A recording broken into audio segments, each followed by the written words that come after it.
ഈ പറഞ്ഞ വ്യക്തി സിനിമാ നടിയാണ്. അവരെന്നെ ഫോണിൽ വിളിച്ചിട്ട് എന്നോട് പറഞ്ഞു, ഞാൻ പരാതി കൊടുത്തിട്ട് FIR എടുക്കുന്നില്ല എന്ന് പറഞ്ഞു. ഞാൻ കമ്മീഷനെ വിളിച്ച് ചോദിച്ചപ്പോൾ കമ്മീഷൻ എന്നോട് പറഞ്ഞു FIR എടുത്തിട്ടുണ്ടെന്ന് പറഞ്ഞു. പോലീസ് FIR എടുത്തു കഴിഞ്ഞാൽ പിന്നെ അന്വേഷണത്തിൽ ഞാൻ ഇടപെടുന്നത് ശരിയല്ല.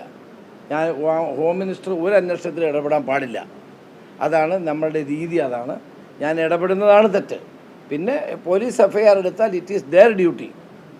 അവർ അന്വേഷിച്ച് പിന്നെ നടപടിയെടുക്കുന്നത് അവരുടെ ഉത്തരവാദിത്തമാണ്. അത് എന്നോട് അവരുടെ പരാതി അവരെന്നെ ഫോണിൽ വിളിച്ച് പറഞ്ഞപ്പോൾ തന്നെ കമ്മീഷനെ ഞാൻ കൊച്ചി കമ്മീഷനെ വിളിച്ച് ചോദിച്ചു. അദ്ദേഹം പറഞ്ഞു, സാർ FIR ഇട്ടിട്ടുണ്ടെന്ന്. ഞാൻ അവരെ തിരിച്ച് വിളിച്ചപ്പോൾ കിട്ടിയില്ല ഇത് പറയാൻ വേണ്ടി. FIR ഇട്ട് മറ്റ് അന്വേഷണം പോലീസിൻ്റെ ചുമതലയാണ്. ഞാൻ അതിലൊരിക്കലും പിന്നീടുള്ള ഘട്ടത്തിൽ ഇടപെടാൻ പാടില്ല. നടി ലക്ഷ്മിപ്രിയയ്ക്കെതിരായ പരാതിയിൽ പോലീസ് FIR ഫയൽ ചെയ്ത് അന്വേഷണം തുടങ്ങിയെന്ന ആഭ്യന്തരമന്ത്രി രമേശ് ചെന്നിത്തലയുടെ വിശദീകരണമാണിത്. ഇതിനെതിരെ നടി അൻസിബ ഹസൻ FB പോസ്റ്റുമായി എത്തിയിരുന്നു. എറണാകുളം സിറ്റി പോലീസ് കമ്മീഷണർ മന്ത്രിയെ തെറ്റിദ്ധരിപ്പിച്ചതാണെന്ന് അൻസിബ ഹസൻ പറയുന്നു. FIR ഇടാത്തതിനെ തുടർന്ന് താൻ കോടതിയെ സമീപിച്ചിരിക്കുകയാണെന്നും അൻസിബ വ്യക്തമാക്കി. രമേശ് ചെന്നിത്തലയെ ടാഗ് ചെയ്തായിരുന്നു അൻസിബയുടെ പ്രതികരണം. പോലീസ് FIR എടുത്തിട്ടില്ല sir. Ernakulam city police commissioner അങ്ങേ പറ്റിച്ചതാണ് സാർ. FIR ഇടാത്തതിനെ തുടർന്ന് ഞാൻ കോടതിയെ സമീപിച്ചിരിക്കുകയാണ് സാർ. കേസ് എടുക്കാനാവില്ലെന്ന് അവർ കോടതിയിലും പറഞ്ഞിട്ടുണ്ട് സാർ എന്നായിരുന്നു അൻസിബയുടെ കുറിപ്പ്. മറ്റൊരു പോസ്റ്റ് കൂടി എത്തിയിട്ടുണ്ട്. ഞാൻ ബഹുമാനപ്പെട്ട ആഭ്യന്തരമന്ത്രിയെ ഫോണിൽ വിളിച്ചത് എൻ്റെ പരാതിയിൽ FIR രജിസ്റ്റർ ചെയ്യണമെന്ന് ആവശ്യപ്പെടാനല്ല, മറിച്ച് എൻ്റെ സ്ത്രീത്വത്തെ അപമാനിക്കുന്ന തരത്തിൽ പ്രചരിക്കുന്ന വീഡിയോ തടയാൻ അടിയന്തരമായി ഇടപെടണമെന്ന് അഭ്യർത്ഥിക്കാനാണ്.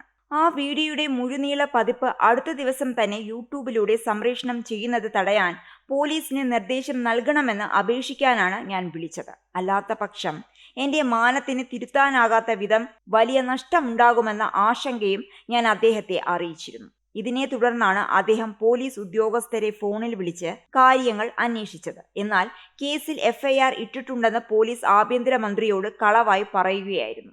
ആഭ്യന്തരമന്ത്രിയുടെ ഇടപെടലിൽ ആശ്വാസം കൊണ്ടിരിക്കുമ്പോഴാണ് തൊട്ടടുത്ത ദിവസം തന്നെ പ്രതികൾ ആ മുഴുനീള വീഡിയോ യൂട്യൂബിലൂടെ പരസ്യമായി പ്രചരിപ്പിക്കാൻ തുടങ്ങിയത്. അപ്പോഴാണ് പോലീസ് അതുവരെയും FIR രജിസ്റ്റർ ചെയ്തിട്ടില്ലെന്ന യാഥാർത്ഥ്യം ഞാൻ മനസ്സിലാക്കുന്നത്. പരാതിയിൽ FIR രജിസ്റ്റർ ചെയ്യാതെ പ്രതികൾ പരാമർശിച്ച ഞാൻ താമസിച്ചിരുന്ന ഹോട്ടലിൽ കേന്ദ്രീകരിച്ച് പാലാരിവട്ടം പോലീസ് അന്വേഷണം നടത്തിയത് പ്രതികളെ സഹായിക്കാനുള്ള തെളിവുകൾക്ക് വേണ്ടിയായിരുന്നു. അവിടെ നിന്ന് അനുകൂലമായി ഒന്നും ലഭിക്കില്ലെന്ന് ഉറപ്പായപ്പോഴാണ് ഇത് വെറും ഒരു മാനനഷ്ട കേസ് മാത്രമാണെന്ന് വരുത്തി തീർത്ത് പരാതി എഴുതിത്തള്ളാൻ പോലീസ് ഇപ്പോൾ ശ്രമിക്കുന്നത്.